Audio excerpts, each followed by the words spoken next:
ঝিনাইদহের হরিণাকুণ্ডুতে আধিপত্য বিস্তার নিয়ে দুপক্ষের সংঘর্ষে ২০ জন আহত হয়েছে। আটক করা হয়েছে ৫ জনকে। সকালে উপজেলার ভাতুরিয়া গ্রামে এই ঘটনা ঘটে।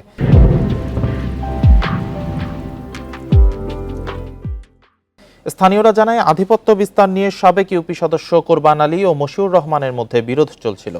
এরই জেরে সকালে মাঠে ধান কাটাকে কেন্দ্র করে মশিউরের সমর্থক হাশেম আলীকে মারধর করে কোরবান আলীর সমর্থকরা। পরে এক পর্যায়ে উভয় পক্ষের লোকজন দেশীয় অস্ত্রশস্ত্র নিয়ে সংঘর্ষে জড়িয়ে পড়ে। খবর পেয়ে পুলিশ ঘটনাস্থলে পৌঁছে পরিস্থিতি নিয়ন্ত্রণে আনে। আহতদের ঝিনাইদহ সদর হাসপাতাল সহ বিভিন্ন হাসপাতালে ভর্তি করা হয়েছে।